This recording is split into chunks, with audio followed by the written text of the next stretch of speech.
ರುದ್ರಾಕ್ಷಿ ರುದ್ರಾಕ್ಷಿ ಬಗ್ಗೆ ನಮ್ಮೆಲ್ರಿಗೂ ಒಂದಲ್ಲ ಒಂದು ಪ್ರಶ್ನೆ ಇದ್ದೇ ಇರುತ್ತೆ. ಲೈಕ್ ಅದನ್ನ ಧರಿಸೋದಕ್ಕೆ ಇರೋ ನಿಯಮಗಳೇನು, ಅದನ್ನ ಧರಿಸೋದ್ರಿಂದ ನಮ್ಮ ಜೀವನದಲ್ಲಿ ಏನು ಬದಲಾವಣೆ ಆಗುತ್ತೆ, ಅದು ಕೇವಲ ಒಂದು ಬೀಜನ ಅಥವಾ ಅದಕ್ಕೇನಾದರೂ ಶಕ್ತಿ ಇದೆಯಾ? ಈ ಎಲ್ಲ ಪ್ರಶ್ನೆಗಳಿಗೂ ಉತ್ತರವನ್ನು ಈ ವಿಡಿಯೋದಲ್ಲಿ ನಾವು ತಿಳ್ಕೊಳ್ಳೋಣ. ಹಾಗೆ ರುದ್ರಾಕ್ಷಿ ಎಕ್ಸ್ಪರ್ಟ್ ಆದ ಶುಕೃತ್ಯ ಅವರು ಹೇಳಿರೋ ಕೆಲವು ಇನ್ಫಾರ್ಮೇಷನ್ಸ್ನ ಸಹ ನಾನು ಇದರಲ್ಲಿ ಹೇಳ್ತೀನಿ. ಸೊ ಈ ವಿಡಿಯೋ ತುಂಬ ಇಂಟ್ರೆಸ್ಟಿಂಗ್ ಆ್ಯಂಡ್ ಇನ್ಫಾರ್ಮೇಟಿವ್ ಆಗಿರುತ್ತೆ. ವಿಡಿಯೋನ ಎಲ್ಲೂ ಸ್ಕಿಪ್ ಮಾಡದೆ ಎಂಡ್ವರೆಗೂ ನೋಡಿ. ರುದ್ರಾಕ್ಷಿ ಬಗ್ಗೆ ನಿಮಗೆ ಇರೋ ಡೌಟ್ಸ್ನ ಕ್ಲಿಯರ್ ಮಾಡ್ಕೊಳ್ಳಿ. ಸೊ ಬನ್ನಿ ಸ್ಪಿರಿಚುವಲ್ ಜರ್ನಿನ ಶುರು ಮಾಡೋಣ. ಕೆಲವರು ರುದ್ರಾಕ್ಷಿನ ಹಾಕ್ಕೊಂಡಿರೋದನ್ನ ನಾವು ನೋಡಿರ್ತೀವಿ, ಆದರೆ ಅದು ಆಭರಣ ಅಲ್ಲ, ನಮ್ಮ ಸ್ಪಿರಿಚುವಲ್ ದಾರಿಗೆ ಕರ್ಕೊಂಡೋಗೋಕ್ಕೆ ಉಪಯೋಗ ಆಗುವಂಥ ಒಂದು ಟೂಲ್. ಸೊ ರುದ್ರಾಕ್ಷಿಯ ಮೂಲ ಏನು ಅಂತ ನೋಡೋದಾದರೆ ಅದು ಶಿವನ ಆನಂದದ ಕಣ್ಣೀರಿನ ಹನಿ. ರುದ್ರಾಕ್ಷಿ ಕೇವಲ ಒಂದು ಬೀಜ ಅಲ್ಲ, ಪುರಾಣಗಳ ಪ್ರಕಾರ ಅದರ ಮೂಲ ಸ್ವತಃ ಶಿವನೇ. ಬ್ರಹ್ಮ, ವಿಷ್ಣು ಮತ್ತು ಇತರ ಎಲ್ಲ ದೇವತೆಗಳು ತ್ರಿಪುರಾಸುರ ಅನ್ನೋ ರಾಕ್ಷಸನನ್ನು ಕೊಲ್ಲೋಕೆ ಪ್ರಯತ್ನಿಸಿ ವಿಫಲರಾಗ್ತಾರೆ. ಕೊನೆಗೆ ಶಿವನು ಸಾವಿರಾರು ವರ್ಷಗಳ ಕಾಲ ಕಣ್ಣು ತೆರೆದು ಧ್ಯಾನ ಮಾಡ್ತಾರೆ. ಆ ಧ್ಯಾನದ ಸಮಯದಲ್ಲಿ ಶಿವನ ಕಣ್ಣಿನಿಂದ ಆನಂದದ ಮತ್ತು ಕರುಣೆಯ ಕಣ್ಣೀರಿನ ಹನಿ ಭೂಮಿ ಮೇಲೆ ಬೀಳುತ್ತೆ. ಆ ಕಣ್ಣೀರಿನ ಹನಿಯಿಂದಲೇ ರುದ್ರಾಕ್ಷಿ ಮರ ಹುಟ್ಕೊಳ್ಳುತ್ತೆ. ಆದ್ರಿಂದಲೇ ರುದ್ರಾಕ್ಷಿಯನ್ನು ಶಿವನ ಅಭಿವ್ಯಕ್ತ ಅಥವಾ ರುದ್ರನ ಅಕ್ಷ ಅಂದರೆ ಕಣ್ಣು ಅಂತ ಕರೀತಾರೆ. ಇದು ಕೇವಲ ಒಂದು ಬೀಜ ಅಲ್ಲ, ಅದೊಂದು ಶುದ್ಧ ಶಕ್ತಿ. ಅದು ದೈವಿಕ ಸ್ಪರ್ಶವನ್ನು ಹೊಂದಿದೆ. ರುದ್ರಾಕ್ಷಿ ಒಂದು ಆಧ್ಯಾತ್ಮಿಕ ಸಾಧನ. ಶಿವಪುರಾಣದಲ್ಲಿ ಹೇಳಿರೋ ಹಾಗೆ ರುದ್ರಾಕ್ಷಿ ಮನುಷ್ಯನಿಗೆ ಭೌತಿಕ ಸುಖ ಮತ್ತು ಮುಕ್ತಿ ಎರಡನ್ನೂ ಕೊಡುತ್ತೆ. ಅಂದರೆ ಅದು ನಿಮಗೆ ಭೌತಿಕವಾಗಿ ಯಶಸ್ಸು, ಸಂಪತ್ತು ಮತ್ತು ಉತ್ತಮ ಜೀವನವನ್ನು ನೀಡೋಕ್ಕೆ ಸಹಾಯ ಮಾಡುತ್ತೆ. ಈ ಭೌತಿಕ ಆಸೆಗಳು ಪೂರ್ಣಗೊಂಡ ನಂತರ ನೀವು ತಾನಾಗಿಯೇ ಆಧ್ಯಾತ್ಮಿಕ ಕಡೆಗೆ ಹೋಗೋಕ್ಕೆ ಬಯಸ್ತೀರಾ. ಹೀಗೆ ಅದು ನಿಮ್ಮ ಜೀವನದ ಕೊನೆಯಲ್ಲಿ ಮುಕ್ತಿಯನ್ನು ಸಾಧಿಸೋಕ್ಕೆ ಸಹಾಯ ಮಾಡುತ್ತೆ. ಆದ್ದರಿಂದ ರುದ್ರಾಕ್ಷಿ ಧರಿಸಿದ ತಕ್ಷಣ ನೀವು ಸನ್ಯಾಸಿ ಆಗಬೇಕು ಅಂತೇನೂ ಇಲ್ಲ. ರುದ್ರಾಕ್ಷಿಯ ವಿಧಗಳು ಮತ್ತು ಅದರ ಪ್ರಾಮುಖ್ಯತೆಯನ್ನು ನೋಡಿದ್ರೆ ರುದ್ರಾಕ್ಷಿಯಲ್ಲಿ 1-21 ಮುಖಿಗಳವರೆಗೂ ಇರುತ್ತೆ. 1-14 ಮುಖಿಗಳ ರುದ್ರಾಕ್ಷಿಗಳನ್ನ ಸಿದ್ಧಮಾಲಾ ಅಂತ ಕರೀತಾರೆ. ಪ್ರತಿಯೊಂದು ಮುಖಿಗೂ ಅದರದೇ ಆದ ವಿಶೇಷ ಶಕ್ತಿ ಮತ್ತು ಪ್ರಾಮುಖ್ಯತೆ ಇದೆ. ಸೊ ಪ್ರತಿ ರುದ್ರಾಕ್ಷಿಗೂ ಇರೋ ಪ್ರಾಮುಖ್ಯತೆಯನ್ನು ತಿಳ್ಕೊಳ್ಳೋಣ. ಮೊದಲನೇದು ಏಕಮುಖಿ ರುದ್ರಾಕ್ಷಿ, ಅಂದರೆ ಒಂದು ಮುಖದ ರುದ್ರಾಕ್ಷಿ. ಈ ರುದ್ರಾಕ್ಷಿಗೆ ಅಧಿಪತ್ಯದ ದೇವರು ಸಾಕ್ಷಾತ್ ಶಿವನೇ. ಇದರ ಗ್ರಹ ಸೂರ್ಯ. ಇದರ ಉಪಯೋಗ, ಇದು ಅತ್ಯಂತ ಅಪರೂಪದ ಮತ್ತು ಶಕ್ತಿಶಾಲಿ ರುದ್ರಾಕ್ಷಿ. ಇದನ್ನು ಧರಿಸೋದ್ರಿಂದ ಪಾಪಗಳು ನಾಶ ಆಗುತ್ತೆ ಮತ್ತು ವ್ಯಕ್ತಿ ತನ್ನ ಜೀವನದ ಎಲ್ಲ ಆಸೆಗಳಿಂದ ದೂರವಾಗಿ ನಿರ್ಲಿಪ್ತ ಭಾವವನ್ನು ಪಡಿತಾನೆ.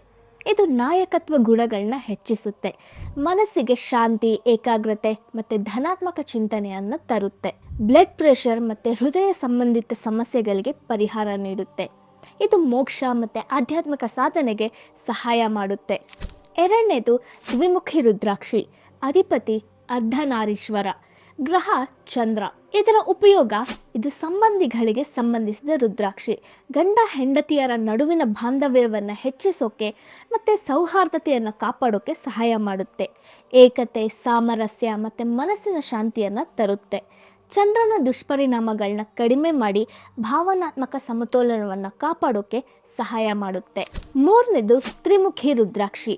ಇದರ ಅಧಿಪತಿ ಅಗ್ನಿದೇವರು, ಗ್ರಹ ಮಂಗಳ. ಇದರ ಉಪಯೋಗ, ಇದು ಧರಿಸಿದವರಲ್ಲಿ ಆತ್ಮವಿಶ್ವಾಸ ಮತ್ತು ಧೈರ್ಯವನ್ನು ತುಂಬುತ್ತೆ. ನಕಾರಾತ್ಮಕ ಭಾವನೆಗಳಾದ ಕೋಪ, ಆತಂಕ ಮತ್ತು ಅಸೂಯೆಯನ್ನು ನಿಯಂತ್ರಿಸೋಕೆ ಸಹಾಯ ಮಾಡುತ್ತೆ. ಮಕ್ಕಳಿಗೆ ಮತ್ತು ವಿದ್ಯಾರ್ಥಿಗಳಿಗೆ ಉತ್ತಮ ನೆನಪಿನ ಶಕ್ತಿ ಮತ್ತು ಏಕಾಗ್ರತೆಯನ್ನು ನೀಡುತ್ತೆ. ಹೊಟ್ಟೆಯ ಸಮಸ್ಯೆಗಳು ಮತ್ತು ಜೀರ್ಣಕ್ರಿಯೆಗೆ ಸಂಬಂಧಿಸಿದ ತೊಂದರೆಗಳನ್ನ ನಿವಾರಿಸೋಕೆ ಸಹಾಯ ಮಾಡುತ್ತೆ. ನಾಲ್ಕನೇದು ಚತುರ್ಮುಖಿ ರುದ್ರಾಕ್ಷಿ. ಅಧಿಪತಿ ಬ್ರಹ್ಮ, ಗ್ರಹ ಬುಧ. ಇದರ ಉಪಯೋಗ, ಇದು ಜ್ಞಾನ, ಬುದ್ಧಿ ಮತ್ತು ಸೃಜನಶೀಲತೆಗೆ ಸಂಬಂಧಿಸಿದ ರುದ್ರಾಕ್ಷಿ. ವಿದ್ಯಾರ್ಥಿಗಳು, ಸಂಶೋಧಕರು ಮತ್ತು ಕಲಾವಿದರಿಗೆ ತುಂಬ ಪ್ರಯೋಜನಕಾರಿ. ಇದು ತಾರ್ಕಿಕ ಚಿಂತನೆ ಮತ್ತು ಮಾತಿನ ಕೌಶಲ್ಯಗಳನ್ನ ಸುಧಾರಿಸುತ್ತೆ. ಮರೆವಿನ ಸಮಸ್ಯೆಗಳನ್ನ ಕಡಿಮೆ ಮಾಡಿ ಮೆದುಳಿನ ಕಾರ್ಯಕ್ಷಮತೆಯನ್ನು ಹೆಚ್ಚಿಸುತ್ತೆ. ಐದನೇದು ಪಂಚಮುಖಿ ರುದ್ರಾಕ್ಷಿ. ಅಧಿಪತಿ ಕಾಲಾಗ್ನಿ ರುದ್ರ, ಗ್ರಹ ಗುರು. ಉಪಯೋಗ, ಇದು ಅತ್ಯಂತ ಸಾಮಾನ್ಯವಾದ ಮತ್ತು ಎಲ್ಲರೂ ಧರಿಸೋ ರುದ್ರಾಕ್ಷಿ. ಇದು ಮನಸ್ಸಿಗೆ ಶಾಂತಿ, ನೆಮ್ಮದಿ ಮತ್ತು ಸಮತೋಲನವನ್ನು ತರುತ್ತೆ. ಗುರುಗ್ರಹದ ದುಷ್ಪರಿಣಾಮಗಳನ್ನ ಕಡಿಮೆ ಮಾಡುತ್ತೆ. ಎಲ್ಲ ಗ್ರಹಗಳನ್ನ ಸಮತೋಲನದಲ್ಲಿಡೋಕ್ಕೆ ಸಹಾಯ ಮಾಡೋದ್ರಿಂದ ಇದನ್ನ ಯಾರಾದರೂ ಧರಿಸ್ಬೋದು. ಇವನ್ ನಾನು ಹಾಕೊಂಡಿರೋದು ಕೂಡ ಪಂಚಮುಖಿ ರುದ್ರಾಕ್ಷಿನೇ. 6ನೇದು ಷಣ್ಮುಖಿ ರುದ್ರಾಕ್ಷಿ. ಅಧಿಪತಿ ಕಾರ್ತಿಕೇಯ ಮತ್ತು ಗಣೇಶ. ಗ್ರಹ ಶುಕ್ರ. ಉಪಯೋಗ ಇದು ಇಂದ್ರಿಯಗಳನ್ನ ನಿಯಂತ್ರಿಸೋಕೆ ಮತ್ತು ವಿವೇಕವನ್ನು ಸಾಧಿಸೋಕೆ ಸಹಾಯ ಮಾಡುತ್ತೆ. ಇದು ಕೋಪ, ದುರಾಸೆ ಮತ್ತು ಅತಿಯಾದ ಆಸೆಗಳನ್ನ ನಿಯಂತ್ರಿಸುತ್ತೆ. ನೀವು ಸಮಾಜದಲ್ಲಿ ಗೌರವ ಮತ್ತು ಮಾನ್ಯತೆಯನ್ನು ಪಡೆಯೋಕೆ ಇದು ಸಹಾಯ ಮಾಡುತ್ತೆ. 7ನೇದು ಸಪ್ತಮುಖಿ ರುದ್ರಾಕ್ಷಿ. ಅಧಿಪತಿ ಮಹಾಲಕ್ಷ್ಮಿ. ಗ್ರಹ ಶನಿ. ಇದರ ಉಪಯೋಗ ಇದು ಸಂಪತ್ತು, ಅದೃಷ್ಟ ಮತ್ತು ಆರ್ಥಿಕ ಸ್ಥಿರತೆಗೆ ಸಂಬಂಧಿಸಿದೆ. ಆರ್ಥಿಕ ಸಮಸ್ಯೆಗಳನ್ನ ನಿವಾರಿಸುತ್ತೆ ಮತ್ತು ಹಣಕಾಸಿನ ಹರಿವನ್ನು ಹೆಚ್ಚಿಸುತ್ತೆ. ದುರಾದೃಷ್ಟವನ್ನು ಹೋಗಲಾಡಿಸಿ ಜೀವನದಲ್ಲಿ ಸಮೃದ್ಧಿಯನ್ನು ತರುತ್ತೆ. ಶನಿಗ್ರಹದ ದುಷ್ಪರಿಣಾಮಗಳನ್ನ ಕಡಿಮೆ ಮಾಡೋಕ್ಕೆ ಸಹಾಯ ಮಾಡುತ್ತೆ. 8ನೇದು ಅಷ್ಟಮುಖಿ ರುದ್ರಾಕ್ಷಿ. ಅಧಿಪತಿ ಗಣೇಶ. ಗ್ರಹ ರಾಹು. ಇದರ ಉಪಯೋಗ ಇದು ಎಲ್ಲ ಅಡೆತಡೆಗಳನ್ನ ನಿವಾರಿಸೋ ರುದ್ರಾಕ್ಷಿ. ರಾಹು ಗ್ರಹದ ಕೆಟ್ಟ ಪರಿಣಾಮಗಳನ್ನ ಕಡಿಮೆ ಮಾಡುತ್ತೆ. ಸಾಧನೆಗಳ ಹಾದಿಯಲ್ಲಿ ಬರೋ ಎಲ್ಲ ಅಡೆತಡೆಗಳನ್ನ ತೆಗೆದುಹಾಕಿ ಯಶಸ್ಸು ತರುತ್ತೆ. ಭಯ ಮತ್ತು ಮಾನಸಿಕ ಒತ್ತಡವನ್ನು ಕಡಿಮೆ ಮಾಡೋಕ್ಕೆ ಸಹಾಯ ಮಾಡುತ್ತೆ. 9ನೇದು ನವಮುಖಿ ರುದ್ರಾಕ್ಷಿ. ಅಧಿಪತಿ ದುರ್ಗಾದೇವಿ. ಗ್ರಹ ಕೇತು. ಇದರ ಉಪಯೋಗ ಇದು ರಕ್ಷಣೆ ಮತ್ತು ಧೈರ್ಯದ ಸಂಕೇತ. ಎಲ್ಲ ರೀತಿಯ ಭಯ ಮತ್ತು ಕೆಟ್ಟ ಕನಸುಗಳಿಂದ ರಕ್ಷಣೆ ನೀಡುತ್ತೆ. ಆತ್ಮವಿಶ್ವಾಸ ಮತ್ತು ಧೈರ್ಯವನ್ನು ಹೆಚ್ಚಿಸುತ್ತೆ. ಕೇತು ಗ್ರಹದ ನಕಾರಾತ್ಮಕ ಪರಿಣಾಮಗಳನ್ನ ಕಡಿಮೆ ಮಾಡೋಕ್ಕೆ ಸಹಾಯ ಮಾಡುತ್ತೆ. 10ನೇದು ದಶಮುಖಿ ರುದ್ರಾಕ್ಷಿ. ಅಧಿಪತಿ ವಿಷ್ಣು. ಗ್ರಹ ಇದಕ್ಕೆ ಯಾವುದೇ ಒಂದು ನಿರ್ದಿಷ್ಟ ಗ್ರಹ ಇಲ್ಲ. ಎಲ್ಲ ಗ್ರಹಗಳಿಗೂ ಇದು ಪ್ರಯೋಜನಕಾರಿ. ಇದರ ಉಪಯೋಗ ಇದು ಅತ್ಯಂತ ಶಕ್ತಿಶಾಲಿ ರಕ್ಷಣಾ ಸಾಧನ. ನಕಾರಾತ್ಮಕ ಶಕ್ತಿಗಳು, ದೃಷ್ಟಿ ಮತ್ತು ದುಷ್ಟ ಶಕ್ತಿಗಳಿಂದ ರಕ್ಷಣೆ ನೀಡುತ್ತೆ. ವಾಸ್ತು ದೋಷಗಳನ್ನ ನಿವಾರಿಸೋಕೆ ಸಹಾಯ ಮಾಡುತ್ತೆ. ಇದನ್ನು ಸಾಮಾನ್ಯವಾಗಿ ಆಫೀಸ್ ಇಲ್ಲ ಮನೆಗಳಲ್ಲಿ ಇಡ್ತಾರೆ. 11ನೇದು ಏಕದಶಮುಖಿ ರುದ್ರಾಕ್ಷಿ. ಅಧಿಪತಿ ಆಂಜನೇಯ. ಗ್ರಹ ಎಲ್ಲ ಗ್ರಹಗಳ ಮೇಲೆ ಪರಿಣಾಮ ಬೀರುತ್ತೆ. ಇದರ ಉಪಯೋಗ ಇದು ನಾಯಕತ್ವದ ಗುಣಗಳನ್ನ ಹೆಚ್ಚಿಸುತ್ತೆ. ನಿರ್ಭಯ ಮತ್ತು ಆತ್ಮವಿಶ್ವಾಸವನ್ನು ತರುತ್ತೆ. ಜೀವನದಲ್ಲಿ ಯಶಸ್ಸು ಮತ್ತು ಖ್ಯಾತಿಯನ್ನು ಸಾಧಿಸೋಕೆ ಸಹಾಯ ಮಾಡುತ್ತೆ. 12ನೇದು ದ್ವಾದಶಮುಖಿ ರುದ್ರಾಕ್ಷಿ. ಅಧಿಪತಿ ಸೂರ್ಯದೇವರು. ಗ್ರಹ ಸೂರ್ಯ. ಇದರ ಉಪಯೋಗ ಇದು ಅಧಿಕಾರಿ, ಶಕ್ತಿ ಮತ್ತು ಆಡಳಿತಕ್ಕೆ ಸಂಬಂಧಿಸಿದೆ. ವೃತ್ತಿ ಜೀವನದಲ್ಲಿ ಉನ್ನತ ಸ್ಥಾನಗಳನ್ನ ಪಡೆಯೋಕೆ ಸಹಾಯ ಮಾಡುತ್ತೆ. ಸೂರ್ಯನ ಶಕ್ತಿಯನ್ನು ನೀಡಿ ತೇಜಸ್ಸು ಮತ್ತು ಸಕಾರಾತ್ಮಕತೆಯನ್ನು ತರುತ್ತೆ. 13ನೇದು ತ್ರಯೋದಶಮುಖಿ ರುದ್ರಾಕ್ಷಿ. ಅಧಿಪತಿ ಇಂದ್ರ ಮತ್ತು ಕಾಮದೇವ. ಗ್ರಹ ಶುಕ್ರ. ಇದರ ಉಪಯೋಗ ಇದು ಆಕರ್ಷಣೆ ಮತ್ತು ಆಸೆಗಳನ್ನ ಪೂರೈಸೋ ರುದ್ರಾಕ್ಷಿ. ಇದು ಸಾಮಾಜಿಕವಾಗಿ ಮತ್ತು ವೃತ್ತಿಪರವಾಗಿ ಜನರನ್ನು ಆಕರ್ಷಿಸೋಕೆ ಸಹಾಯ ಮಾಡುತ್ತೆ. ಕಲೆ ಮತ್ತು ಸೃಜನಶೀಲ ಕ್ಷೇತ್ರಗಳಲ್ಲಿ ಇರೋರಿಗೆ ಇದು ತುಂಬ ಯೂಸ್ಫುಲ್ ಇರುತ್ತೆ. 14ನೇದು ಚತುರ್ದಶಮುಖಿ ರುದ್ರಾಕ್ಷಿ. ಅಧಿಪತಿ ಹನುಮಾನ್ ಮತ್ತು ಶನಿ. ಗ್ರಹ ಶನಿ. ಇದರ ಉಪಯೋಗ ಇದನ್ನು ದೇವಮಣಿ ಅಂತ ಕರೀತಾರೆ. 6ನೇ ಇಂದ್ರಿಯವನ್ನು ಬಲಪಡಿಸುತ್ತೆ ಮತ್ತು ಸರಿಯಾದ ನಿರ್ಧಾರಗಳನ್ನ ತಗೊಳ್ಳೋಕೆ ಸಹಾಯ ಮಾಡುತ್ತೆ. ಶನಿಯ ದುಷ್ಪರಿಣಾಮಗಳಿಂದ ರಕ್ಷಣೆ ನೀಡುತ್ತೆ. ನಿಮ್ಮೊಳಗಿನ ಶಕ್ತಿಯನ್ನು ಹೆಚ್ಚಿಸಿ ಜೀವನದಲ್ಲಿ ಯಶಸ್ಸು ಸಾಧಿಸೋಕೆ ದಾರಿ ತೋರಿಸುತ್ತೆ. 15ನೇದು ಪಂಚದಶಮುಖಿ ರುದ್ರಾಕ್ಷಿ. ಅಧಿಪತಿ ಪಶುಪತಿ. ಇದರ ಉಪಯೋಗ ಇದು ಸಮಗ್ರ ಆರೋಗ್ಯ ಮತ್ತು ಯೋಗಕ್ಷೇಮಕ್ಕೆ ಸಂಬಂಧಿಸಿದೆ. ಇದು ಹೃದಯ ಸಂಬಂಧಿ ಸಮಸ್ಯೆಗಳು ಮತ್ತು ಚರ್ಮ ರೋಗಗಳಿಗೆ ಪರಿಹಾರ ನೀಡುತ್ತೆ. ಭಾವನಾತ್ಮಕ ಸ್ಥಿರತೆಯನ್ನು ತರುತ್ತೆ. 16ನೇದು ಷೋಡಶಮುಖಿ ರುದ್ರಾಕ್ಷಿ. ಅಧಿಪತಿ ಮಹಾಮೃತ್ಯುಂಜಯ. ಇದರ ಉಪಯೋಗ ಇದು ವಿಜಯದ ಮಣಿ ಅಂತ ಪಾಪ್ಯುಲರ್ ಆಗಿದೆ. ಅಪಘಾತಗಳು, ಕಾಯಿಲೆಗಳು ಮತ್ತು ಎಲ್ಲ ರೀತಿಯ ಭಯಗಳಿಂದ ರಕ್ಷಣೆ ನೀಡುತ್ತೆ. ಜೀವನದಲ್ಲಿ ಯಶಸ್ಸು ಮತ್ತು ವಿಜಯವನ್ನು ತರುತ್ತೆ. ದೀರ್ಘಾಯುಷ್ಯ ಮತ್ತು ಉತ್ತಮ ಆರೋಗ್ಯವನ್ನು ನೀಡುತ್ತೆ. 17ನೇದು ಸಪ್ತದಶಮುಖಿ ರುದ್ರಾಕ್ಷಿ. ಅಧಿಪತಿ ವಿಶ್ವಕರ್ಮ. ಇದರ ಉಪಯೋಗ ಇದು ವ್ಯಾಪಾರದಲ್ಲಿ ಲಾಭ ಮತ್ತು ಆಕಸ್ಮಿಕವಾಗಿ ಸಂಪತ್ತು ಬರೋಕ್ಕೆ ಸಹಾಯ ಮಾಡುತ್ತೆ. ಆರ್ಥಿಕ ಯಶಸ್ಸು ಮತ್ತು ವ್ಯಾಪಾರ ವೃದ್ಧಿಗೆ ತುಂಬ ಶಕ್ತಿಶಾಲಿ. ಯಾವುದೇ ಹೊಸ ವ್ಯವಹಾರವನ್ನು ಶುರು ಮಾಡೋರಿಗೆ ಇದು ತುಂಬ ಯೂಸ್ ಆಗುತ್ತೆ. 18ನೇದು ಅಷ್ಟದಶಮುಖಿ ರುದ್ರಾಕ್ಷಿ. ಅಧಿಪತಿ ಭೂಮಿದೇವಿ. ಇದರ ಉಪಯೋಗ ಇದು ಭೂಮಿಗೆ ಸಂಬಂಧಿಸಿದ ಕಾರ್ಯಗಳಿಗೆ ಉತ್ತಮವಾಗಿದೆ. ರಿಯಲ್ ಎಸ್ಟೇಟ್, ನಿರ್ಮಾಣ ಮತ್ತು ಕೃಷಿ ಉದ್ಯಮಗಳಲ್ಲಿರೋರಿಗೆ ಇದು ತುಂಬ ಪ್ರಯೋಜನಕಾರಿ. ಭೂಮಿಗೆ ಸಂಬಂಧಿಸಿದ ವ್ಯಾಜ್ಯಗಳನ್ನ ಪರಿಹರಿಸೋಕೆ ಸಹಾಯ ಮಾಡುತ್ತೆ.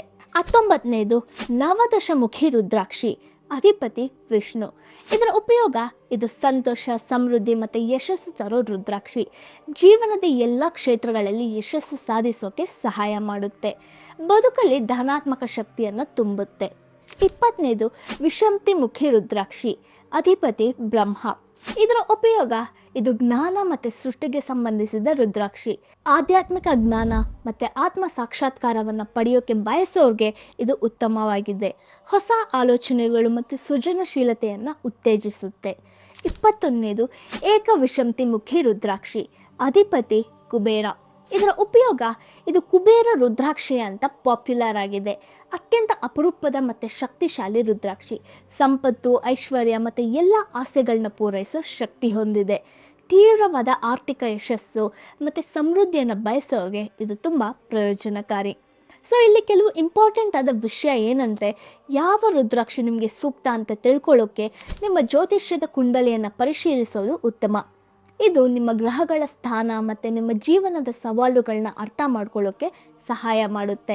ಯಾವಾಗಲೂ ವಿಶ್ವಾಸಾರ್ಹ ಮೂಲದಿಂದ ಮಾತ್ರ ರುದ್ರಾಕ್ಷಿಗಳನ್ನ ತಗೊಳ್ಳಿ. ಡೂಪ್ಲಿಕೇಟ್ ರುದ್ರಾಕ್ಷಿಗಳನ್ನ ಬೈ ಮಾಡದೇ ಇರೋಕ್ಕೆ ಯಾರ ಹತ್ರ ತಗೊಳ್ತಿರೋ ಅವ್ರ ಹತ್ರ ಲ್ಯಾಬ್ ಸರ್ಟಿಫಿಕೇಟ್ನ ಕೇಳಿ. ನೆನ್ಪಿಟ್ಕೊಳ್ಳಿ, ರುದ್ರಾಕ್ಷಿ ಅನ್ನೋದು ಒಂದು ಸಾಧನ ಮಾತ್ರ. It is a tool. ಅದರ ಶಕ್ತಿ ನಿಮ್ಮ ನಂಬಿಕೆ ಮತ್ತು ಕರ್ಮದ ಮೇಲೆ ಅವಲಂಬಿಸಿರುತ್ತೆ. ನೀವು ಕೆಲಸ ಮಾಡಬೇಕು. ರುದ್ರಾಕ್ಷಿ ನಿಮ್ಮ ಸಕ್ಸಸ್ಗೆ ಸಹಾಯ ಮಾಡುತ್ತೆ. ಅದು ಬಿಟ್ಟು ರುದ್ರಾಕ್ಷಿ ಹಾಕ್ಕೊಂಡೆ ಇನ್ನು ನನ್ನ ಸಕ್ಸಸ್ನ ಅದೇ ನೋಡ್ಕೊಳ್ಳುತ್ತೆ ಅಂದರೆ ಅದು ಆ ರೀತಿ ಕೆಲಸ ಮಾಡಲ್ಲ. ಇನ್ನು ರುದ್ರಾಕ್ಷಿ ಪ್ರಪಂಚದಲ್ಲಿ ಮುಖ್ಯವಾಗಿ 3 ಕಡೆಗಳಲ್ಲಿ ಸಿಗುತ್ತೆ: ನೇಪಾಳ, ಇಂಡೋನೇಷ್ಯಾ ಮತ್ತು ಭಾರತ. ನೇಪಾಳಿ ರುದ್ರಾಕ್ಷಿ ಅತ್ಯಂತ ಹೆಚ್ಚು ಆಧ್ಯಾತ್ಮಿಕ ಮಹತ್ವವನ್ನು ಹೊಂದಿದೆ ಮತ್ತು ಪುರಾಣಗಳಲ್ಲಿ ವಿವರಿಸೋ ಎಲ್ಲ ಗುಣಗಳನ್ನ ಹೊಂದಿರುತ್ತೆ. ಇಂಡೋನೇಷ್ಯನ್ ರುದ್ರಾಕ್ಷಿ ಸಾಮಾನ್ಯವಾಗಿ ಆಭರಣಗಳು ಮತ್ತು ಜಪಮಾಲೆಗಳಿಗೆ ಬಳಸ್ತಾರೆ. ಇವಾಗೆಲ್ಲ ಮಾರ್ಕೆಟ್ಗಳಲ್ಲಿ ಫೇಕ್ ರುದ್ರಾಕ್ಷಿಗಳು ತುಂಬ ಹೆಚ್ಚಾಗಿದೆ. ಆದರೆ ನಕಲಿ ಅಂದರೆ ಪ್ಲಾಸ್ಟಿಕ್ನಿಂದ ಮಾಡಿದ್ದಲ್ಲ. ಅದು ಒಂದು ಸಾಮಾನ್ಯ ರುದ್ರಾಕ್ಷಿ ಮೇಲೆ ಕೈಯಿಂದಲೇ ಹೆಚ್ಚು ಮುಖಿಗಳನ್ನ ಕೆತ್ತಿ ಮಾಡ್ತಾರೆ.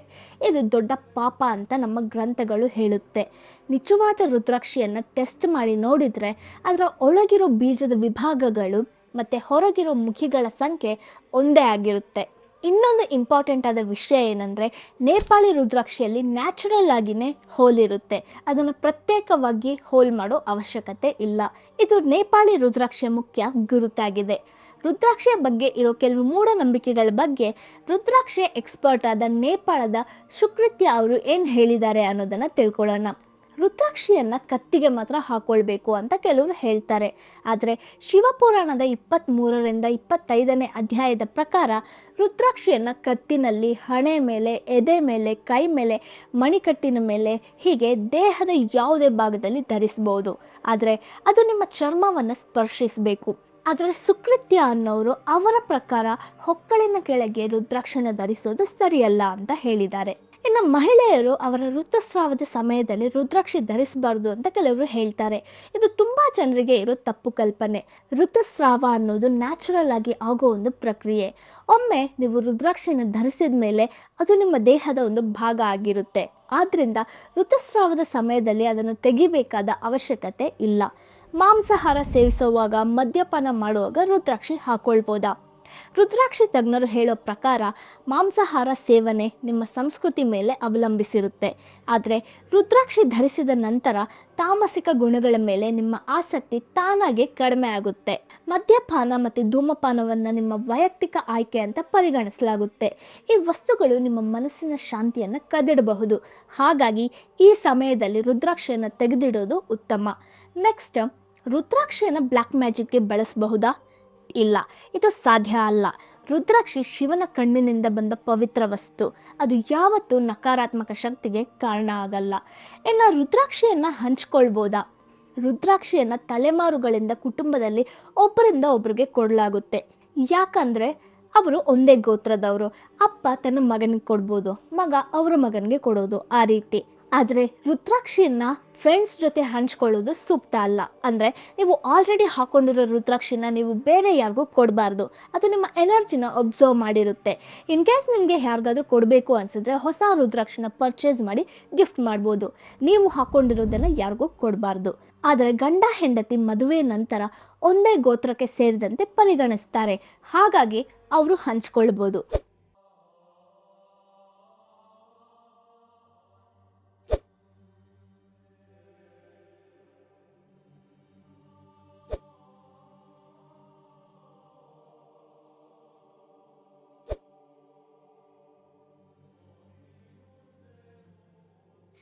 ರುದ್ರಾಕ್ಷಿ ಕೇವಲ ಒಂದು ಬೀಜ ಅಲ್ಲ, ಅದು ನಿಮಗೆ ಹೊಸ ದಾರಿಯನ್ನು ತೋರಿಸೋ ಒಂದು ಶಕ್ತಿ. ಇದು ಒಂದು ಮ್ಯಾಜಿಕಲ್ ಉಪಕರಣ ಅಲ್ಲ, ಆದರೆ ನಿಮ್ಮ ಜೀವನವನ್ನು ಬದಲಾಯಿಸೋಕೆ ಇದು ನಿಮಗೆ ಸಹಾಯ ಮಾಡುತ್ತೆ. ಭಯದಿಂದ ದೂರ ಇರಿ. ರುದ್ರಾಕ್ಷಿ ಜ್ಞಾನ ಮತ್ತು ವಿವೇಕದ ಸಾಧನ. ಅದು ನಿಮಗೆ ಮತ್ತು ನಿಮ್ಮ ಆತ್ಮಕ್ಕೆ ಗೌರವ ನೀಡೋಕೆ ಕಲಿಸುತ್ತೆ. ಇದು ನಿಮ್ಮ ಪಯಣ, ನಿಮ್ಮ ಜೀವನ ಮತ್ತು ನಿಮ್ಮ ಆಧ್ಯಾತ್ಮಿಕತೆಯ ಹುಡುಕಾಟ. ಈ ವಿಡಿಯೋ ನಿಮಗೆ ರುದ್ರಾಕ್ಷಿಯ ಬಗ್ಗೆ ಒಂದು ಕಂಪ್ಲೀಟ್ ಇನ್ಫಾರ್ಮೇಷನ್ನ ಕೊಟ್ಟಿದೆ ಅಂತ ಅಂದ್ಕೊಳ್ತೀನಿ. ಈ ವಿಡಿಯೋ ನಿಮಗೆ ಇಷ್ಟ ಆಗಿದರೆ ಲೈಕ್ ಮಾಡಿ, ಶೇರ್ ಮಾಡಿ ಮತ್ತು ನಿಮ್ಮ ಪ್ರಶ್ನೆಗಳನ್ನ ಇಲ್ಲ ನಿಮ್ಮ ಒಪಿನಿಯನ್ಸ್ನ ಕಮೆಂಟ್ಸಲ್ಲಿ ತಿಳಿಸಿ. ಇನ್ನೊಂದು ವಿಡಿಯೋದ ಜೊತೆ ನಿಮ್ಮನ್ನ ಮೀಟ್ ಆಗ್ತೀನಿ. ಅಂಟಿಲ್ ದೆನ್ ಟೇಕ್ ಕೇರ್, ಬಾಯ್.